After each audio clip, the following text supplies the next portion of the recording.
네, 버스 안에서 한 승객이 벨을 누르지 않고 내려달라고 했다가 버스 기사에게서 거친 욕설을 들었는데요. 지자체에게 민원을 제기했지만 이 처벌을 기대할 수 없자 결국 모욕죄로 검찰에 고소했습니다. 박현우 기자입니다. 인천 송도와 서울 강남으로 가는 광역버스 안. 버스 기사가 거칠게 욕설을 하기 시작합니다. 배를 뻘로 만들어놨냐고. 승객이 벨을 누르지 않고 내려달라고 했다는 이유에서입니다.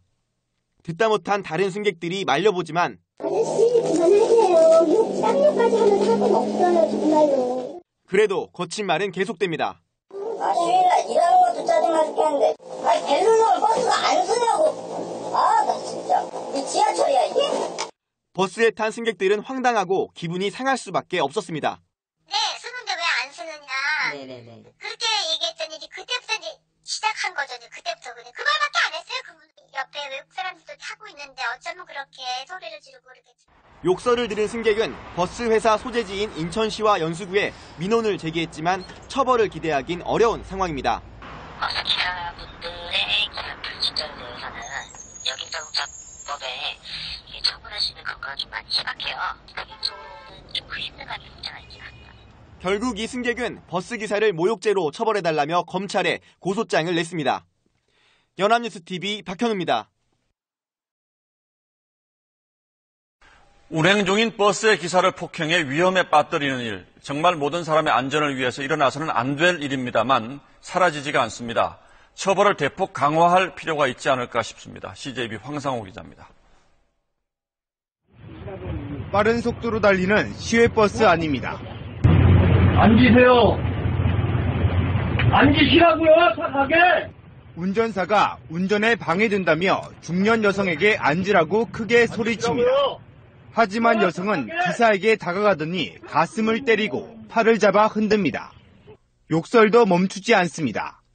운전대를 잡고 있던 기사의 손까지 꺾습니다. 참다 못한 다른 승객이 제지하자 또다시 욕설을 퍼붓습니다.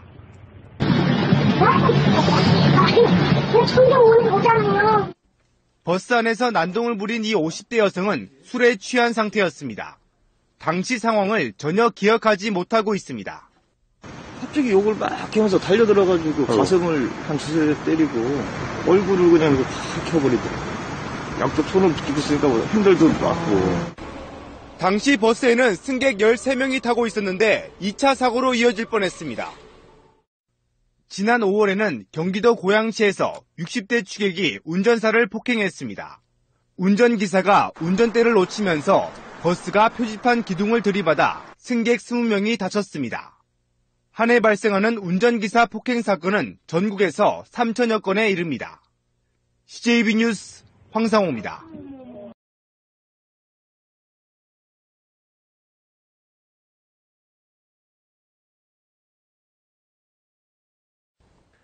안동의 한 중학교 교무실에서 40대 여교사가 학생에게 폭행당하는 일이 벌어졌습니다. 동료 교사들이 보는 앞에서 폭행을 당한 해당 교사는 정신적 충격에서 벗어나지 못하고 있습니다. 엄지원 기자가 보도합니다. 사건이 일어난 건 어제 오전 8시 40분 1교시 준비로 분주한 교무실 안이었습니다. 이 학교 3학년 담임 48살 여교사 뒤로 14살 K모군이 달려와 여교사의 오른쪽 뺨을 주먹으로 가격한 겁니다. 들어와서 아마 얼굴을 이렇게 쳤더니 뒤에서 바로 이제 넘어졌죠. 치기 전에 교실에서 있다가 통제가 안 돼가지고 운동장에 나가지고 막 소리를 버레버레 지르고. K군은 폭행 직전 소지품 검사에서 흡연 사실이 발각되면서 담임인 여교사로부터 교실에서 훈계를 받은 상태. K군이 교실에서 욕설을 하며 거칠게 반항하자 훈육에 어려움을 느낀 담임 선생이 교무실로 내려와 교장과 의논하던 찰나 학생이 교무실까지 쫓아와 행패를 부린 겁니다. 학생은 키 180cm, 몸무게 90kg이 넘는 거구였습니다. 보다 못한 동료 교사들이 경찰에 신고하는 한편 해당 학교는 학생에게 교권 침해 명목으로 10일의 출석 정지 조치를 내렸습니다. 그러나 여교사는 충격으로 인해 학교에 나오지 못하고 있습니다. 병원 치료를 하셨고 교권 보호 힐링 연수 프로그램도 있고 치료 프로그램도 있고 충분하게 치료를 할 수 있도록.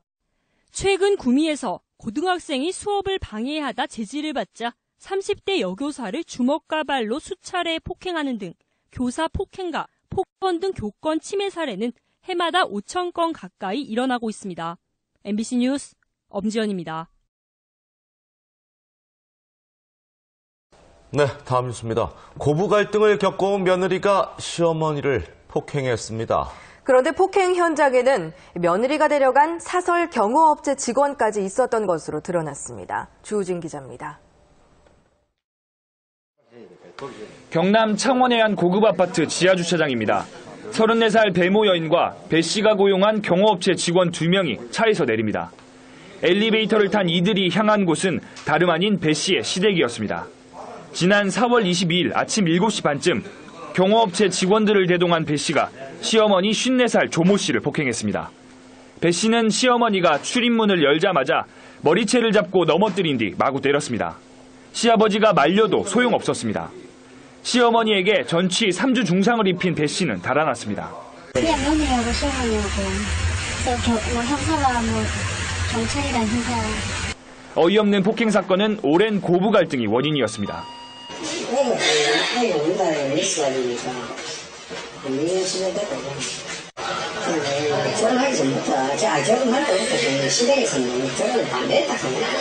조 씨는 며느리가 데려온 남자들도 폭행에 가담했다며 고소했습니다. 경호업체 직원들은 신변 보호를 요청한 배 씨가 오히려 먼저 폭행해 싸움을 말리기만 했다고 주장했습니다. 경찰은 배 씨를 존속 상해 혐의로 입건하는 한편 용역 직원들의 폭행 가담 여부도 조사하고 있습니다. KNN 주우진입니다. 라면 상무, 남양유업, 경주빵. 최근 소위 갑행사 하려다가 되레 을에게 큰 코 다친 사건들이죠. 중국에서도 외제차를 모는 청년이 청소부를 폭행했다가 몰려나온 시민들에게 봉변을 당하는 등의 비슷한 사건이 잇따랐습니다. 고은상 기자입니다. 수백 명의 시민들이 도로 한가운데 세워진 고급 외제차를 둘러쌌습니다.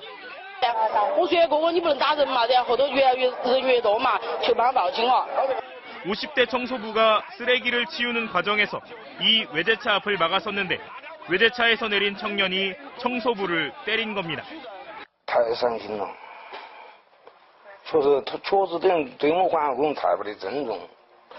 외제차와 청년은 경찰의 통제하에 3시간 만에 가까스로 현장을 빠져나왔습니다. 결국 이 청년은 청소부에게 우리 돈으로 450만 원을 물어줘야만 했습니다.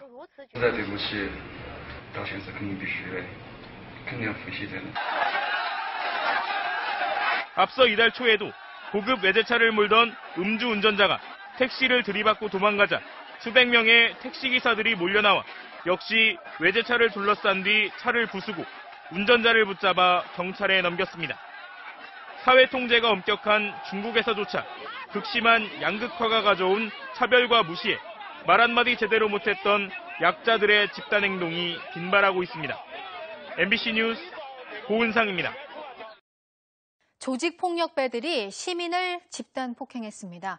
도로를 무단 횡단하던 자신들에게 자동차 경적을 울렸다는 게 그 이유였습니다. JTBC 제휴사인 대구일보 고정일 기자입니다. 휴대전화를 손에 든 한 남자가 아우디 승용차를 가로막습니다. 잠시 후 건장한 체격의 남자들이 몰려들고 일부는 승용차 위로 뛰어오릅니다. 가지 마세요. 가지 마세요. 운전자를 위협하며 계속 시비를 겁니다.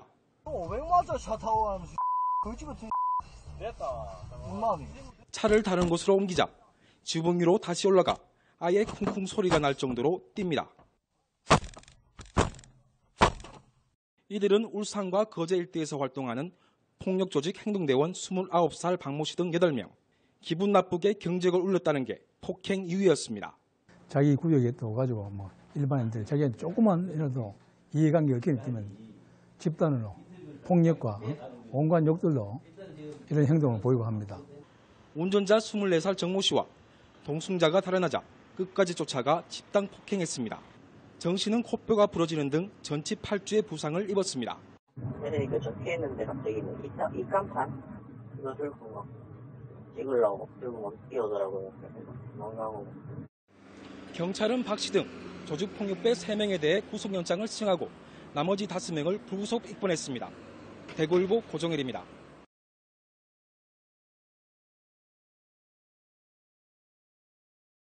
서울 강남 한복판에서 밤이면 왜 택시들이 단거리는 안 가는지 그 비밀이 풀렸습니다. 조직을 결성해서 장거리 손님을 독점해온 택시기사들이 경찰에 붙잡혔습니다. 실제 조폭 출신도 있어서 폭력도 서슴지 않았습니다. 이채연 기자입니다. 버스가 끊긴 시각, 시동이 꺼진 택시들이 줄줄이 서 있습니다. 체격이 건장한 택시 운전사들이 호객 행위를 합니다.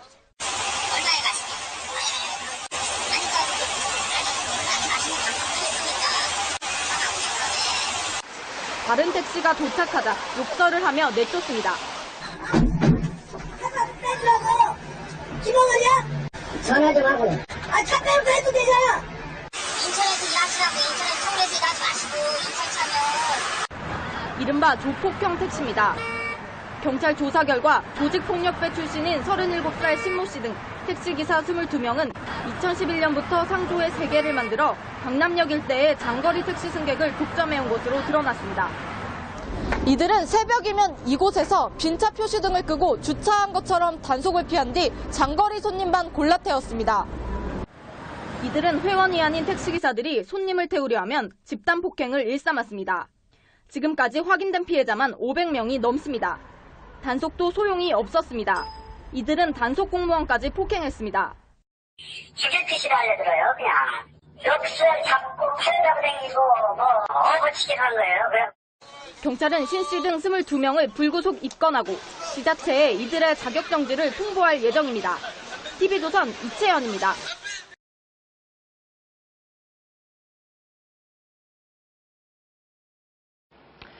말썽 부려 파출소에 온 취객들 위기 모면하려 하는 단골 허풍이 조폭 행세라고 합니다. 한 남자가 심지어 내가 두목이니 대우를 제대로 해달라고 난동을 부렸는데요. 알고 보니 정말 경기 지역 최대 폭력 조직의 두목으로 드러나서 모두를 놀라게 했습니다. 정동훈 기자의 단독 보도입니다. 그제 새벽 경기도 성남의 한 파출소. 술자리에서 시비가 붙었다는 건장한 체격의 남성이 들어옵니다. 그런데 작성하던 진술서를 갑자기 집어던지더니 의자를 내동댕이 칩니다. 경찰관들이 달려들어 수갑을 채우자 이번에는 머리를 에어컨에 부딪히며 자해를 합니다. 자신이 폭력 조직의 두목인데 대접을 안 해주고 수갑을 채웠다는 게 그 이유였습니다.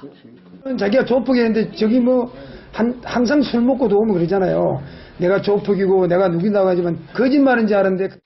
여기에 파출소 안에서 담배를 못 피우게 하자 화장실에서 경찰관의 뺨까지 때린 것으로 조사됐습니다. 파출소 내에서 한두 번 그래가지고 담배 빼서 껐고 화장실 가가지고 또 담배 불을 붙여가지고 피니까 내가 또 제재를 하니까는. 1시간 동안 소란을 피운 이 남성은 44살 김모 씨. 파출소에서 김 씨를 인계받은 경찰이 신원을 확인해보니 그의 주장대로 조직원 100여 명을 거느린 전과 시범의 폭력 조직 두목이었습니다. 김 씨가 두목으로 있는 K파는 지난 1990년대부터 성남 지역 유흥가를 중심으로 경기 지역 최대 폭력 조직으로 성장해왔습니다.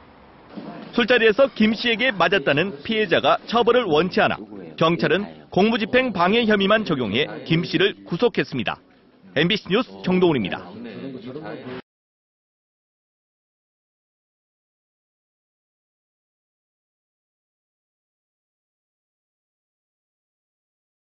보통 영화에서는 조직폭력배들이 폼나는 양복에 검은색 승용차를 타고 다니는 모습이 많이 나오는데요. 하지만 현실 세계는 달랐습니다. 조폭의 상당수는 한 달에 100만 원도 벌지 못하는 것으로 조사됐습니다. 배삼진 기자입니다. 누군가 차에 오르자 90도로 머리 숙여 인사합니다. 대구 일대에서 유흥업소 등을 관리하며 이권을 챙겨온 조직 폭력배들입니다. 야구방망이를 들고 시민들의 왕래가 잦은 유흥가 부근에 집결하여 싸움에 대비했고, 이처럼 유흥업소는 조폭들의 전통적인 활동 무대입니다. 최근에는 조폭들이 진화하면서 대포차 영업이나 해외 카지노 원정도박 알선에도 깊숙이 개입하고 있습니다. 여기에 한 발짝 더 나아가 기업 인수합병이나 부동산, 건설업 등 합법을 가장한 사업에까지 발을 넓히면서 주먹보다는 머리를 쓰는 구조로 변하고 있습니다. 이렇다 보니 기업화된 조폭과 영세 조폭의 수익에도 양극화 현상이 뚜렷한 것으로 나타났습니다. 형사정책연구원 자료에 따르면 월 500만 원 이상 번다는 응답 비율은 20.8%, 반면 100만 원 이하인 경우는 37%에 달했습니다.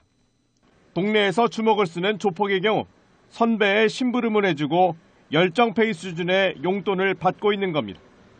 전문가들은 시민 생활에 위협이 될 가능성이 있는 조폭의 경우 취업 제한이나 사업을 막을 제도적 장치 마련이 필요하다고 입을 모읍니다. 연합뉴스TV 배삼진입니다.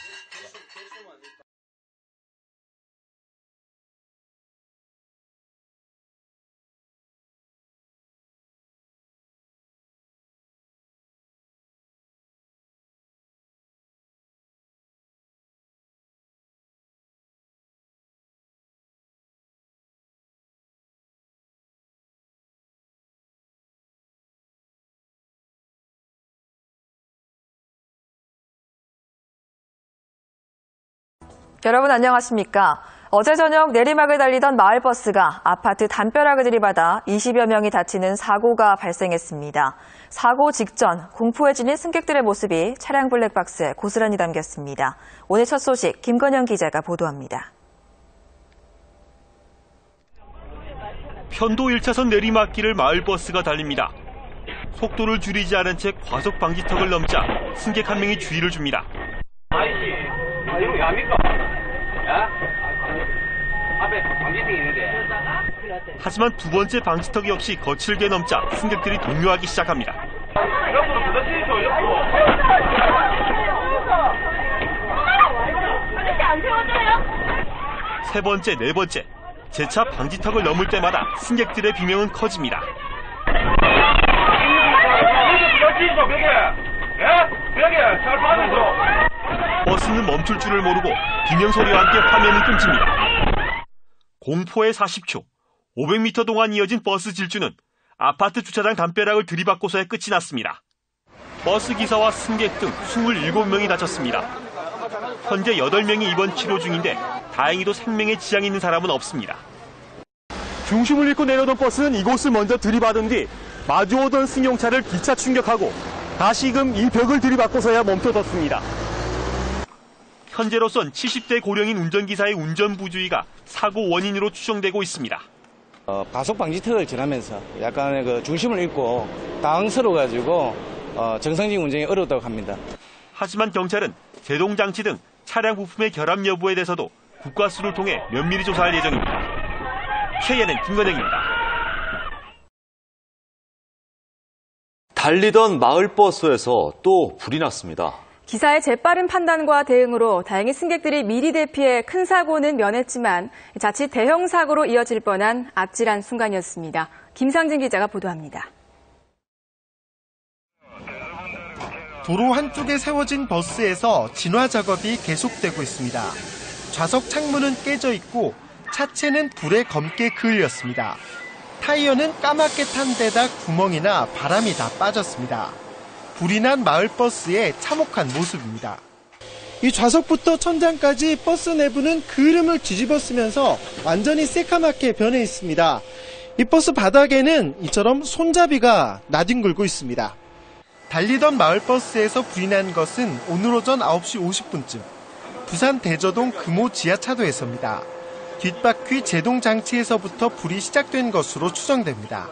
안쪽에서부터 인화가 돼가지고 열로 인해가지고 터지면서 파스가 났고 나머지 안에는 다 타버렸기 때문에 차량 이상을 감지한 버스 기사가 미리 승객 10여 명을 내리게 했습니다. 정비소를 향해 가던 버스는 10km를 겨우 간 지점에서 화염에 휩싸였습니다. 미리 승객들이 내리지 않았다면 인명피해도 날 법한 아찔한 순간이었습니다. 이제 이상이 있다 싶어서 이제 그 하단 오고에서 손님 내려주고 이 차량 이상이 있어가지고 돌아가지고 이제 그 가는 정비하러 가는 도중에 이제 불이 난 겁니다. 지난달에도 경남 창원에서 국도를 달리던 시내버스에 불이 났습니다. 엔진 인터쿨러 고장으로 인한 화재였습니다. 많은 승객들이 타는 버스의 특성상 불이 나면 대형 참사로 이어질 수 있어 각별한 주의가 요구됩니다. KNN 김상진입니다.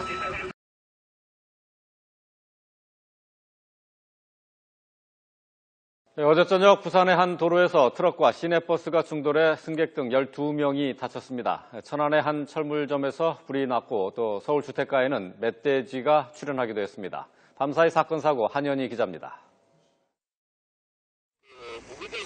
시내버스 앞부분이 흉측하게 찌그러졌습니다. 부산 송정동의 한 교차로에서 덤프트럭과 시내버스가 충돌한 건 어제 저녁 6시 40분쯤. 이 사고로 버스 운전기사 51살 강모 씨와 승객 등 12명이 다쳐 병원으로 옮겨졌습니다. 경찰은 두 차량 운전자가 신호 위반을 하다 사고가 난 것으로 보고 정확한 경위를 조사하고 있습니다. 오늘 새벽 1시 50분쯤에는 충남 천안시 성정 이동에 있는 한 철물점에서 불이 나 50분 만에 꺼졌습니다. 제가 자고 있는데 이제 밖에서 불이야라는 소리가 나서 이제 베란다에서 딱 봤는데 이제 불 기둥이 이렇게 막 쏟아나다가 폭발음이 계속 한 10여 차례 나면서 소방당국은 정확한 피해 규모와 화재 원인 등을 조사하고 있습니다. 이보다 앞선 오늘 새벽 0시 20분쯤에는 서울 성북동 주택가에 100kg짜리 멧돼지가 나타났습니다. 경찰이 실탄 6발을 쏴 멧돼지를 사살했고 주택 마당에 있던 화분이 일부 파손된 것 외에 다른 피해는 없는 것으로 조사했습니다.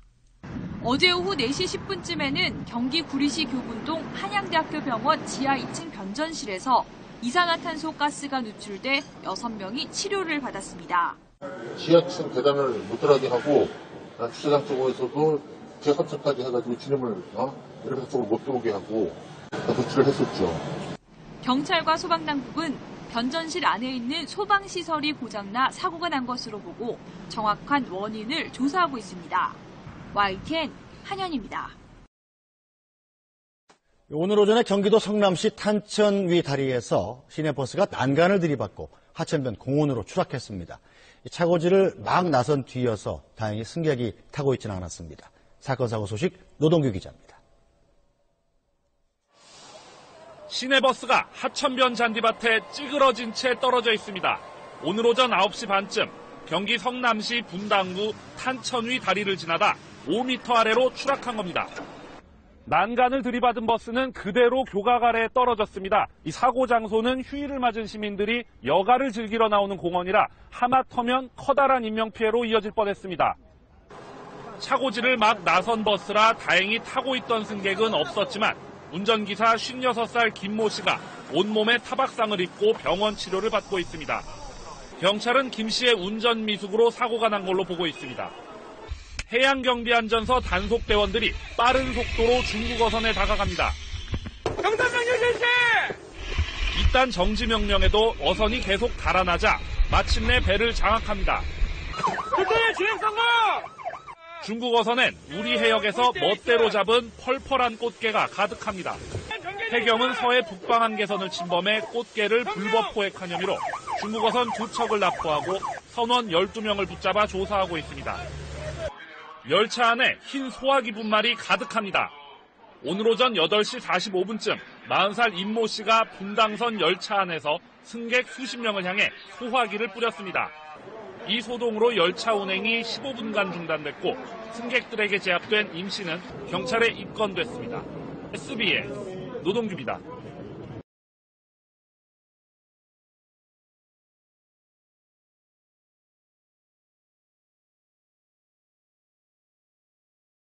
예, 일단 위험할 것 같으면 어른도 구경만 하는 게 요즘 세태인데 한 여고생이 용기 있게 시민의식을 발휘한 현장이 있어서 소개하겠습니다. 음주운전 차량에 치일 뻔한 버스 기사를 구했습니다. 송성준 기자입니다. 시내버스 앞으로 승용차가 차선을 무시하고 달립니다. 수상하게 여긴 버스기사. 신호대기 중에 내려 승용차 앞을 가로막습니다. 술 냄새가 굉장히 많이 나서 그래 도망가다 더 큰 사고가 난다 이래 생각이기 때문에 내가 이제 막아서갖고 제지를 한 거지요. 승용차가 버스기사를 밀어붙이면서 사고 날 뻔한 아찔한 순간 빨간 가방을 맨 여학생이 도로에 뛰어들어 버스기사를 돕습니다. 승용차는 설설 꽁무니를 빼더니 버스기사를 넘어뜨리고 속도를 올려 달아납니다. 여학생은 쓰러진 기사를 보살피며 차 번호를 외칩니다. 행인들의 식무로 승용차 운전자는 600m를 달아나다 경찰에 붙잡혔습니다. 혈중 알코올 농도 0.104%의 만취 상태였습니다. 이 차 운전자가 자꾸 앞으로 빼달라가는 걸 가까이 붙어갖고 이제 계속 이제 그 차량을 막았어요. 막고 이제 그 도로 우측에 씌우는 걸 저희들 운전자를 내려보니까 술이 좀 채가 있고 몸도 약간 이제 비틀거리는 그런 상황이었어요. 용기 있는 행동을 보여준 주인공은 앳된 얼굴의 여고생이었습니다. 왜 그랬냐는 질문에 아빠 생각이 나서 반사적으로 뛰어들었다고 답변했습니다. 계속 상황을 보니까 다치면 안 되시잖아요, 사람이. 그래서 너무 위험에 처하신 것 같아서 너무 놀라서 일단은 뛰어 들어갔어요.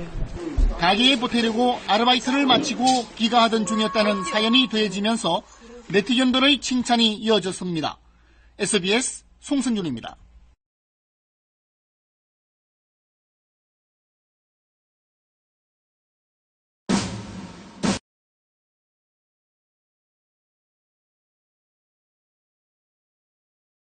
얼마 전에 큰 사고가 난 버스에서 자신만 먼저 빠져나왔던 버스기사 때문에 논란이 됐었는데요. 이번에는 반대 상황입니다. 어떤 상황인지 백종규 기자가 전하겠습니다. 자동차 전용 도로를 달리던 버스가 갑자기 비틀거리더니 속도를 줄입니다. 이어 조심스레 차선을 바꾸고 안전한 갓길에 정차합니다. 차를 세운 기사는 말을 못하고 손짓으로만 고통을 호소합니다. 기사님께서 이제 말씀도 못 하시고 오른손을 계속 이제 가슴 쪽에 이렇게 손을 대고 있는 것 같아요. 움직이시기는 했거든요. 의식은 있고. 승객들이 구급대원을 불러 급히 병원으로 옮겼지만 곧바로 의식을 잃은 운전기사는 생명이 위태로운 상태입니다. 급성 뇌출혈로 사경을 넘나들면서도 승객 40여 명을 구해낸 운전기사는 55살 한원기 씨. 한원기 기사는 쓰러진 와중에도 한 손은 핸들을 잡고 끝까지 승객들의 안전을 챙겼던 것으로 드러났습니다.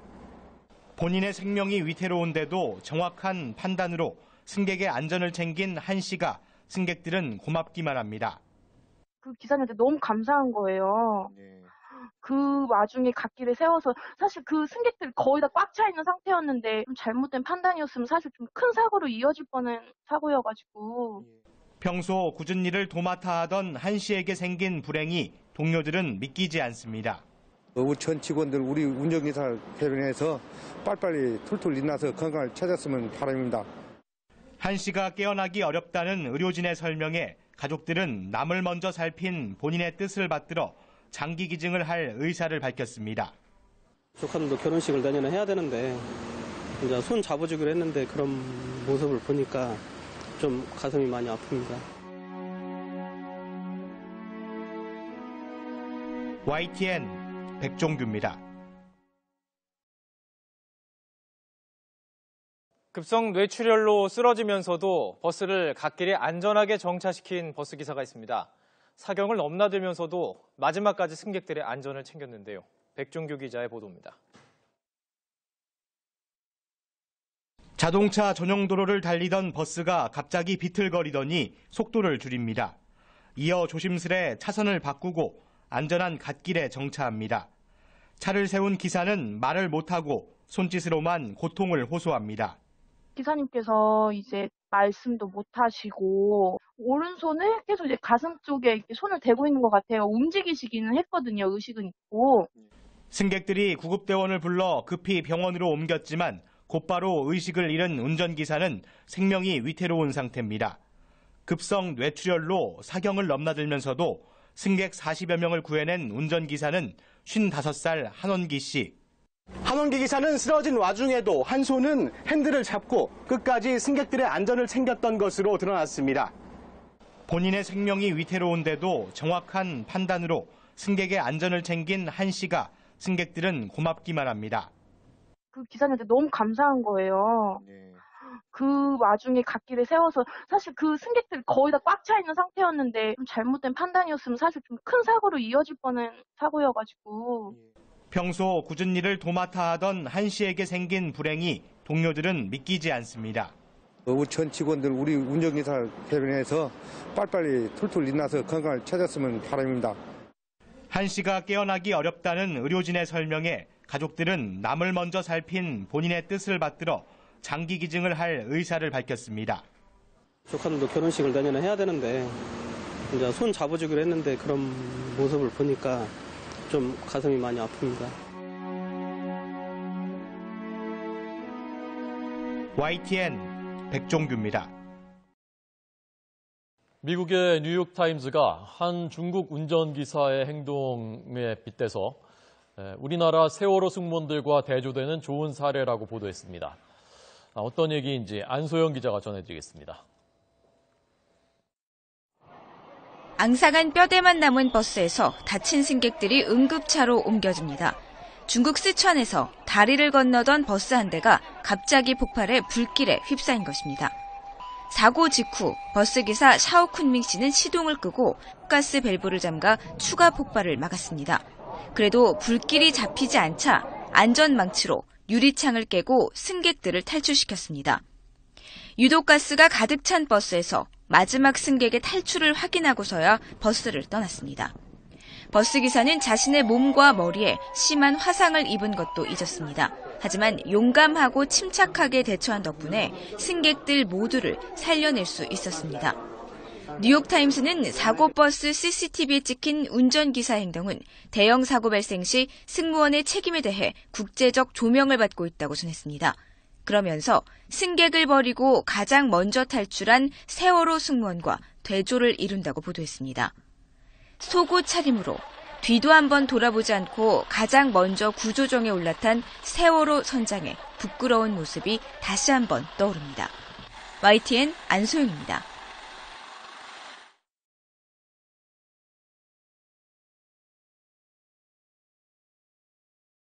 네, 묵묵히 시각장애인의 눈이 되어주는 기특한 안내견들, 길 가다가 많이 보셨을 겁니다. 하지만 안내견들의 하루하루는 험난하기만 한데요. 안내견과 함께 시외버스를 타려던 시각장애인이 이번에 승차 거부를 당했다고 합니다. 화면 보시죠. 네, 지난 14일 오후 서울 관악구에서 안내견과 함께 시외버스를 타려던 시각장애인 A씨가 승차 거부를 당했습니다. A씨가 시각장애인 안내견은 대중교통 탑승이 법적으로 보장된다고 설명까지 했지만 운전기사가 벌금을 낼 테니까 당장 내려라 이렇게 말을 했다고 하는데요. 장애인복지법에는 보조견을 동반한 장애인이 대중교통수단을 이용할 때 정당한 사유 없이 거부해서는 안 된다고 돼 있지만 현실은 그렇지가 못합니다. 버스 승차 거부를 당한 장애인 A씨가 장애인 차별이라며 국가인권위원회에 진정을 제기했다고 하는데요. 묵묵히 장애인을 지켜주는 안내견, 그 안내견을 지켜주는 노력은 우리 사회의 책임이겠죠.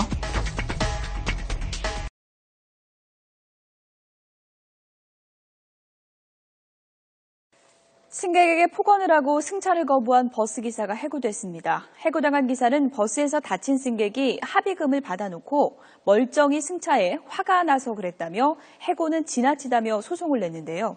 하지만 법원은 버스기사의 해명을 받아들이지 않았습니다. 최기성 기자입니다.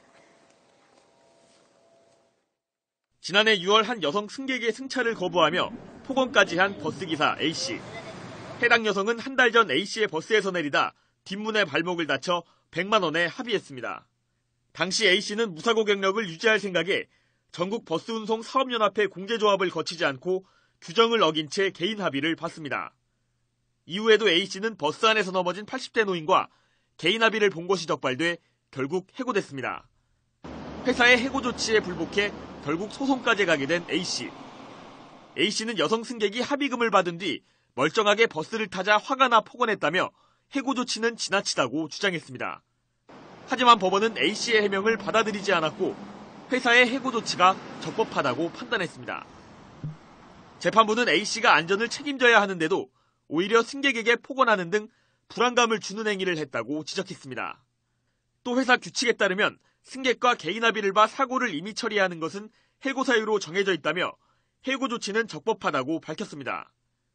무사고 경력을 지키려 했던 A씨는 결국 사고 사실이 들통나 실업자 신세가 됐습니다. YTN 최기성입니다.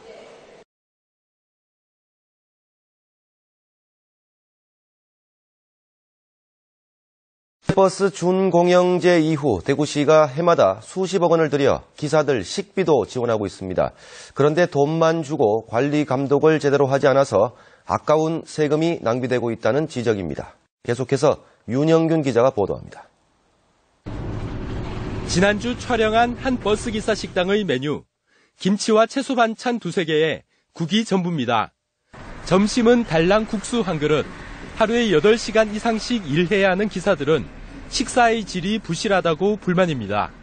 현장에서 진짜 이상한 냄새가 내가 안 먹으면 되지. 안 먹고 말았는데 미역국 한 그릇 소고기 한 장사 하나 했으면 한 도모타리 들었나 모르겠어요. 이런 밥값은 누가 얼마씩 내고 있을까? 대구 버스는 준공영제로 운영되고 있다 보니 대구시가 매달 3억 8천만 원, 1년에 45억 원이 넘는 돈을 지원하고 있습니다. 운행되는 버스 대수에 따라 한 끼에 2,300원에서 3,900원짜리 평균 3,000원 초반대의 식사인 겁니다. 기사 식당을 직접 찾아가 봤습니다. 공중 화장실 바로 옆 한 칸짜리 컨테이너 박스가 식당의 전부입니다. 무허가 건물이다 보니 위생관리도 제대로 될 리 없습니다. 대구시에 따르면 전체 시내버스 식당 21곳 가운데 집단 급식소로 신고를 한 곳은 3곳에 불과합니다. 4~50대 이래 되니까 거기 한꺼번에 다 식사하기는 곤란하잖아요. 50인 이하일 경우에는 뒷돈 신고를 안 해도 됩니다. 식품위생법을 보면. 제 비용이고. 식당 운영은 공개 입찰 대신 대부분 회사나 노조 관계자 친인척이 맡고 있습니다. 왜냐면 최소한 2천, 3천씩 이렇게 집어들어와요. 일단 주인이 바뀌었을 때. 그런 식으로 그 돈을 부담하고 들어올 경우에 시간들이 개설이다 하면 답이 안 나오잖아요. 해마다 수십억 원의 세금이 들어가고 있지만 적절하게 쓰이는지 대구시의 관리 감독은 없고 버스기사들의 불만만 높아지고 있습니다. MBC 뉴스 윤영균입니다. 졸음 운전과 전쟁을 벌이는 버스기사들. 이들의 하루 운행 시간은 얼마나 될까? 경기도의회 김지환 의원이 전한 자료에 따르면 서울은 평균 8시간, 경기도는 평균 17시간 30분으로 나타났습니다. 서울은 매일 2교대, 경기도는 격일제로 근무하는 점을 고려하더라도 경기도 버스기사는 피로 누적에 시달릴 가능성이 훨씬 높습니다. 그나마 이틀에 한 번 쉬는 것도 잘 안 지켜지는 경우가 다반사. 부담도 또 해야 된다고 새벽까지 일하고 또 늦게까지 일하고 또 새벽에 나와야 된다고. 버스업계는 우선 현재와 같은 근로체계를 기사에게 무조건 강제한 건 아니라는 설명을 내놓습니다. 지금도 노사간에 합의가 돼서 운영을 하지 절대 사업자 임의로 뛰어올게 운영하고 있는데 실질적으로 기사들이 힘들고 하니까 그만하자는 건데. 이에 더해 버스업계는 이 같은 상황이 업계의 재정난 탓이라며 지금과 같은 요금 체계에선 불가피한 현실이라고 말합니다. 기사가 늘어나면 그만큼 인건비가 불어나잖아요. 그러면 요금은 인상될 수밖에 없어요. 그거는 둘째 문제고 일단 기사 수급이 힘들어요. 하지만 이 같은 설명에 대해 반론도 나옵니다. 버스 운송자들은 이제 좀 자구적인 경영 개선 노력을 통해서 근무 환경을 변화시켜서 인력 충원을 충분히 할 수 있다고 좀 판단이 됩니다. 이에 경기도의회는 안전한 차량 운행이 가능한 최대 운행 시간을 자치단체가 정하고 이를 업계가 준수하도록 권고하는 내용의 조례안을 지난 7일 발의했습니다. 안전한 버스 운행이 가능한 기본 시간이라 최대 운행 시간을 산출해내라는 거죠. 버스 기사분이 과도한 차량 운행 시간 초과에 대해서 거부할 수 있게 그런 조치를 할 수 있고, 그밖에 이제 쉼터 제공이라든지 건강검진 같은 것들을 실시하는 이제 조례 내용이 좀 담겨 있습니다. 이 같은 조례안 발의에 대해 경기도 버스 운송사업조합 측은 찬성 의사를 밝히면서도 세부 내용에 대한 추가 협의가 필요하다는 입장입니다. 한편 경기도는 업계의 요구를 반영해 다음 달 버스 요금을 인상하기로 해 업계의 기사 인력 운용에도 숨통이 트일지 관심이 모아지고 있습니다. TBS 이강훈입니다. 지난 주말 발생한 경부고속도로 7중 추돌 사고로 경찰 조사를 받고 있는 버스 기사는 전날 밤 5시간도 못 잤다고 말했습니다. 법으로는 8시간 휴식이 의무화돼 있지만 현실은 그렇지 못하다고 하는데요. 홍성희 기자가 버스 기사들의 하루를 동행 취재했습니다. 버스기사 경력 10년 차인 한명섭 씨. 오전 6시 45분 첫 차를 몰고 경기도 안산에서 서울역 강남역 노선을 한 차례 왕복하고 나니 오전 10시 30분. 한 씨는 곧바로 근처 식당으로 향합니다. 다음 배차 시간까지 남은 시간은 20분. 구내 식당에서 10분 만에 이른 점심을 해결합니다. 쉬려면 지금 먹고 나가야 돼. 온전히 쉴 수 있는 타임이 다음 장밖에 없거든요. 지난밤에도 11시 넘어 퇴근했다가 새벽에 출근하다 보니 이렇게 하지 않고는 몰려오는 졸음을 견딜 수 없다고 합니다. 머리 이제 치압도 하고요. 네. 살도 꼬집어 보고, 껌도 씻고, 물도 마시고, 이제 신호등 걸리면 이제 계속 그러는 거죠. 하루 일하면 하루 쉬던 때도 있었지만 어느 땐가부터 17시간씩 이틀 연속이라고 하루 쉬는 게 관행이 됐습니다. 경기도에 있는 다른 버스 회사를 찾았습니다. 이 회사의 사정은 더욱 열악했습니다. 근무일지를 보면 하루 16시간씩 3일 또는 4일 연속이라는 기사들이 수두룩합니다. 3일하고 하루 쉬고 4일하고 하루 쉬고 총 근로가 30일 중에 5일 쉰 거예요. 그럼 25일 근무하니까 16시간 곱하기 때리면 400시간이거든요. 이 회사에서 운행하는 버스는 54개 노선에 70대. 격일제로 운행하려면 기사가 148명이 필요하지만 현재 기사 숫자는 95명 뿐입니다. 버스 준공영제로 근무 여건이 좋은 서울과 인천 등으로 기사들이 빠져나가면서 경기도의 상당수 버스 회사는 1년 365일 구인난을 겪고 있습니다. 공고는 365일 나가 있어요. 교차로라든지 면허시장 그리고 인터넷 인코루트나 그런데 거기 다 내보내고 있거든요. 노선 운행 횟수를 줄이기도 쉽지 않아 법으로 정해진 8시간 휴식은 그림의 떡일 수밖에 없습니다. 근무일지만 보면 배차 간격에 많게는 30분에서 40분씩 쉬는 것처럼 보이지만 현실은 딴판입니다. 운행을 한번 종료 후에 와서 이렇게 주차를 하고 쉬어야 되는데 쉬는 시간 내에 밥 먹고 가스 주입하고 계속 밀리다 보면 쉬는 시간이 사실 없다.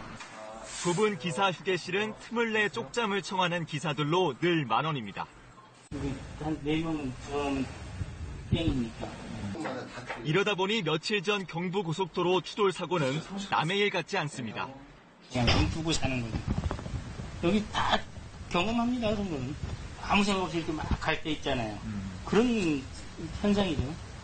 경기 지역 버스기사들의 평균 시급은 7,200원 정도. 한 달에 270시간을 일해야 월 200만 원 정도 수입이 생깁니다. KBS 뉴스 홍성입니다.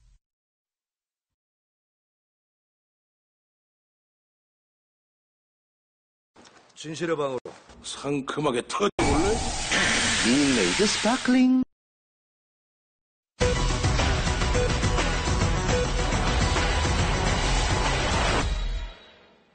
최근 화물차 등 대형 차량이 낸 사고 현장입니다. 특히 화물차의 졸음운전은 대형 사고로 이어져 더 위험한데 이런 졸음운전 사고가 끊이질 않는 근본적인 원인 어디에 있을까요? 하루 수백 대의 화물차가 드나드는 서울 가락 농수산물시장에 가봤더니 이렇게 비좁은 컨테이너나 차 안에서 새우잠을 자는 기사들이 적지 않았습니다. 생생리포트 김정우 기자입니다. 가락시장 첨가업체 가운데 최대 규모인 A업체에는 매일 100대가 넘는 화물차가 드나듭니다. 하지만 화물차 운전기사들이 쉴 곳은 마땅치 않습니다. 플라스틱 의자나 차량 안에서 휴식을 취하는 정도입니다. 화물차에 실린 물품이 팔릴 때까지 10시간 넘게 대기하기도 합니다. 필요가 덜 풀려가지고 여기서 잠을 취해도 차에서 여기 서서는 소음도 있고 차가 진동 때문에 잠이 제대로 못 자요. 현행법상 시장 내 운전기사 휴게시설은 필수 시설이지만 첨가업체가 마련한 휴게실은 구색 맞추기에 불과합니다. 컨테이너를 개조해 만든 화물차 운전기사용 휴게소입니다. 보시는 것처럼 성인 남성 5명 정도가 누우면 가득 찰 정도로 좁은 공간과 바닥에 놓여있는 침구류는 언제 세탁했을지 모를 정도로 위생 상태가 좋지 않습니다. 휴게실 확장을 요구하는 운전기사들에 대해 첨가업체는 무반응으로 일관해왔습니다. 우리 정해져 있다 보면 저희가 의무적으로 해야 되는 부분은 아니기 때문에 저희가 할 수 있는 부분은 한계가 있습니다. 가락시장을 관리하는 서울시도 사실상 뒷짐만 지고 있습니다. 시장 규모나 화물차 운전기사 수와 상관없이 최소 70제곱미터의 휴식 공간만 마련하면 현행법상 문제가 없기 때문입니다. 이런 열악한 상황에서 운전기사들은 제대로 휴식을 취하지 못한 채 장거리 운전에 내몰릴 수밖에 없습니다. 취재가 시작된 뒤 첨가업체 측은 더 넓은 컨테이너를 휴게실로 제공하겠다는 계획을 밝혔습니다. SBS 김정호입니다.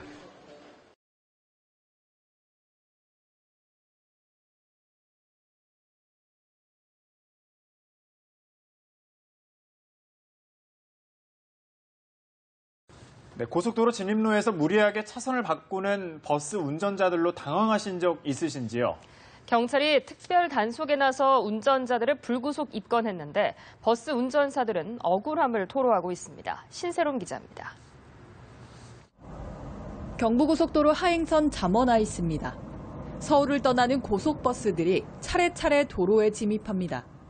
꽉 막힌 도로 위 전용차로 진입을 위해 버스가 도로를 횡단하듯 지나갑니다. 이 같은 진로 변경은 면허 취소에 형사 입건되는 난폭운전에 해당합니다. 시민들도 대형 버스는 위협이 된다고 말합니다. 제가 출고 운전이라서 좀 무섭기도 하고 사고 날 것 같기도 하고 조마조마하죠. 고속도로 진입할 때는 긴장을 굉장히 많이 하고요. 갑자기 끼어들면 깜짝 놀라죠. 무리하게 끼어들기는 안 좋다고 생각해요. 위험하니까. 하지만 느린 속도의 차선 변경은 괜찮다는 의견도 있습니다. 차가 많이 막히니까 방법이 없잖아요, 거기를. 그렇다고 전용 차선 들어가려고 그러면은 지금 밀리니까 어쩔 수 없는 거지. 앞서 대형버스 난폭운전 집중 단속에 나선 경찰은 131명의 운전자를 불구속 입건했습니다. 버스 기사들은 억울하다고 입을 모읍니다. 입구가 상당히 정체가 됩니다. 해결 방안도 제가 또 요구를 했어요. 특별일을 좀 해주든지 그 외에서 차선 변경했을 때는 단속을 하라는 거예요. 서서히 끼어드는데 어떻게 2단 기아로다가 시속 10km, 15km로 어떻게 난폭운전이라는 걸 갖다가 거기다 씌울 수가 있냐 이거. 40일간의 면허 정지 후 가면허 발급, 50만 원의 벌금과 형사 입건 등 처벌이 과하다는 지적도 나옵니다. 경찰은 승용차의 양보를 강요하는 관행적 행태가 문제라며 제2, 제3의 봉평터널 사고를 막기 위해 불가피하다는 입장입니다. 연합뉴스TV 신세롬입니다. 서울에서 출발한 귀성객이 부산까지 얼마나 걸려서 도착했을까요? 전용 차선을 이용하는 고속버스를 탔다면 승용차보다는 일찍 도착했을 것 같은데요. 부산 연결해서 자세한 소식 알아보겠습니다. 김정호 기자. 네, 부산 종합버스터미널에 나와 있습니다. 예, 고속버스를 이용할 경우에 평소보다 얼마나 늦게 도착하고 있습니까? 네, 정시는 아니지만 크게 늦지 않게 도착하고 있습니다. 평소 서울 부산 가는 고속버스로 4시간 15분 거리입니다. 그런데 지금 도착하는 버스들은 서울에서 출발해 4시간 반에서 5시간 남짓 달려 부산에 도착하고 있습니다. 승용차가 톨게이트와 톨게이트 사이를 달리는 거리만 5시간 10분이 걸린다고 하니 50분에서 1시간가량 고속버스가 더 빠르게 도착하고 있습니다. 명절 연휴이다 보니 고속도로 사정이 좋을 리 없습니다. 하지만 전용 차선을 이용할 수 있다 보니 서울에서 부산까지 8시간 이상 걸리는 일은 좀처럼 없고 많이 막혀도 1시간가량 도착에 늦는 정도라는 게 이곳 관계자 설명입니다. 고향 땅을 밟은 귀성객들은 긴 버스 여행에도 지친 표정은 없었습니다. 버스에서 내려 숨을 한번 들이쉬고는 마치 집에 도착한 것처럼 편안한 표정을 보였습니다. 오늘 이곳 터미널 이용객 가운데 70%는 부산에 도착하는 사람들입니다. 특히 버스 가운데 35%가량이 서울 고속버스 터미널과 동서울 종합터미널에서 부산을 오갑니다. 명절 연휴 기간이 되면 이곳을 오가는 사람이 평소보다 2배가량 많습니다. 우리나라 두 번째로 큰 도시의 관문 가운데 하나지만 버스 이용객이 많이 줄다 보니 평소에는 한산했는데 오늘은 모처럼 이곳이 북적북적합니다. 오가는 버스 좌석 점유율도 평소 40%인데 이 기간이 되면 2배가량 는다고 합니다. 일부 매진인 노선도 있지만 좌석이 남은 버스도 아직 많습니다. 고향 가는 차편 확보하지 못하셨다면 지금 바로 버스 좌석이 있는지 확인해 보시는 게 좋겠습니다. 지금까지 부산 종합버스터미널에서 YTN 김종호입니다. 설 연휴 첫날입니다. 귀성 차량들이 몰리면서 정체가 시작되고 있는데요. 이 시간에는 귀성 표정, 또 도로 상황 차례로 현장 연결해 전해드리겠습니다. 먼저 부산을 연결하겠습니다. 이른 새벽 서울을 출발했다면 평소대로라면 지금쯤 도착했겠습니다만 오늘은 상황이 어떨지 모르겠습니다. 부산에 취재 기자가 나가 있습니다. 김종호 기자. 네, 부산 종합버스터미널에 나와 있습니다. 네, 혹시 서울에서 출발한 고속버스가 도착했습니까? 네, 그렇습니다. 오늘 서울에서 출발해 부산에 도착하는 버스는 새벽 6시 서울고속버스터미널을 출발했는데요. 이곳에는 10시 40분쯤 도착했습니다. 평소와 도착 시간이 크게 다르지 않았습니다.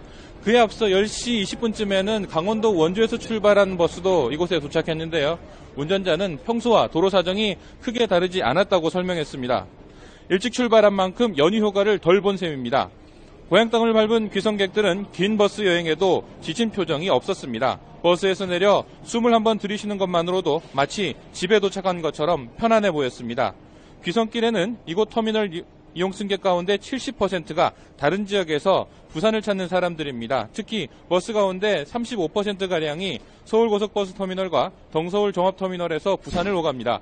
명절 연휴 고속도로 사정이 좋을 리 없는데요. 그래도 고속버스는 전용 차로를 이용할 수 있어서 서울에서 부산까지 8시간 이상 걸리는 일은 없고 많이 막히면 1시간가량 도착이 늦는 편이라고 이곳 관계자가 설명했습니다. 평소 이곳 부산 종합버스터미널 이용 승객은 하루 10,000명 남짓입니다. 그것도 휴일에 몰려 평균이 그렇다는 이야기고 평일에는 7,000명 수준에 불과합니다. KTX 등장과 항공편이 늘어나면서 장거리 이용 승객이 많이 줄었다고 합니다. 그래도 명절 기간이 되면 16,000여 명 정도 이용해 이곳이 북적북적합니다.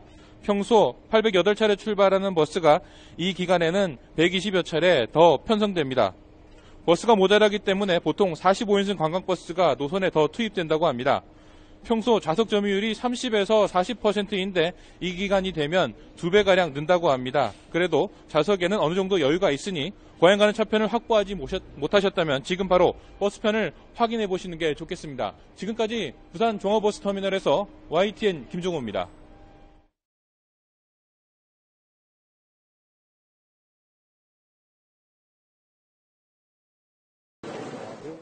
제가 서 있는 곳은 고속버스 안입니다. 비행기로 치면 1등석 칸과 아주 비슷한데요. 좌석마다 칸막이와 모니터가 설치되어 있고 앞뒤 좌석 사이의 공간도 아주 넉넉해서 침대처럼 편하게 누워서 갈 수도 있습니다. 이렇게 기존 우등버스보다 더 시설이 좋은 고급형 버스가 내년 상반기부터 시범으로 운영됩니다. 엄민재 기자의 보도입니다. 우등 고속버스가 도입된 건 지난 1992년입니다. 일반 고속버스는 45석인 반면 우등은 좌석수를 28석으로 줄였습니다. 넓고 편해가지고 확실히 기차보다는 버스가 편해요. 내년 상반기부터는 우등 고속버스보다 더 좋은 시설을 갖춘 고급형 고속버스가 도로를 달립니다. 좌석은 모두 21석으로 우등보다도 7개 더 적습니다. 좌석수가 줄어든 만큼 공간은 늘어납니다. 우등은 좌석 사이 공간이 30cm인데 고급형 고속버스는 50cm 정도로 넓어집니다. 여기에 좌석마다 모니터를 설치해 뒤에서 영화를 볼 수 있게 하고 휴대전화 충전을 위한 편의시설도 마련할 예정입니다. 좌석이 침대처럼 변해 누워 잘 수도 있습니다. 시설 수준이 일본의 고급형 고속버스와 거의 같습니다. 해외에 있는 여러 좌석형을 우리가 이번에 충분히 검토해서 우리 현실의 한국형에 맞는 그런 상품으로 출시를. 요금은 우등 고속버스보다 30% 정도 더 비쌉니다. 서울 부산 노선의 경우 일반 고속은 23,000원, 우등은 34,200원인데 고급형은 44,500원이 될 것으로 보입니다. 고급형 고속버스는 200km가 넘는 장거리 노선이나 심야 운행에 도입될 예정이며 우선 내년 상반기에 서울과 부산, 서울과 광주 노선에 시범 운영됩니다. SBS 엄민재입니다.